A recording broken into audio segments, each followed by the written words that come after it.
Praise the lord. ఈరోజు వాగ్దాన సందేశం 76 కీర్తన మొదటి వచనం. ఆయన నామము గొప్పది. ప్రభు ఇచ్చి వాక్యం దీవించును గాక. ఆమేన్. దేవుని బిడ్డలారా, ఆయన నామము గొప్పది. ఈరోజు వాగ్దాన సందేశం ప్రవచనాత్మకమైన సందేశం. ఆయన నామము గొప్పది. మత్తయి సువార్త 1:21 దేవుని వాక్యం సెలవుస్తున్నది. ఆయనకి యేసు అని పేరు పెట్టదు. యేసు అనగా రక్షకుడు, క్రీస్తు అనగా అభిషిక్తుడు. ఆమేన్. యేసుక్రీస్తు అనే నామములో మనుషునికి రక్షణ, సమాధానం, శాంతి, నెమ్మది ఉన్నది. ఫిలిప్పీయుల రాసిన పత్రిక 2:9-11 వచనాలలో యేసు నామాన్ని నువ్వు ఘనపరచు, ఆరాధించు, మహిమపరచు, నీకు రక్షణ, సమాధానం.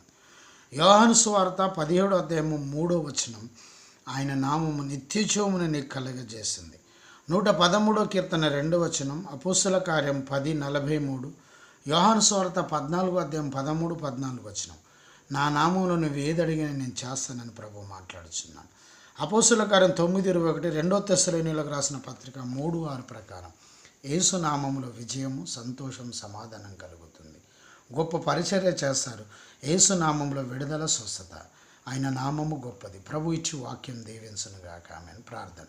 ప్రభు ఈ మాటలు దీవించి ఆశీర్వదించండి, మీ కృపలో భద్రపరచండి. యేసునామంలో ప్రార్థిస్తున్నాం తండ్రి. ఆమేన్. తండ్రి, కుమార, పరిశుద్ధాత్మ త్రియేక దేవుని సన్నిధానం సదాకాలం మీకు తోడు నీడై ఉండునుగాక. ఆమేన్. యేసు రక్తమే జయం. ప్రభు యేసు రక్తమే జయం. ప్రభు యేసు నామానికి సంపూర్ణ విజయం కలుగునుగాక. ఆమేన్. Praise the Lord. జయమనే మా యూట్యూబ్ ఛానల్ సబ్స్క్రైబ్ చేయండి, లైక్ చేయండి, షేర్ చేయండి, అనేకులకు తెలియచేయండి.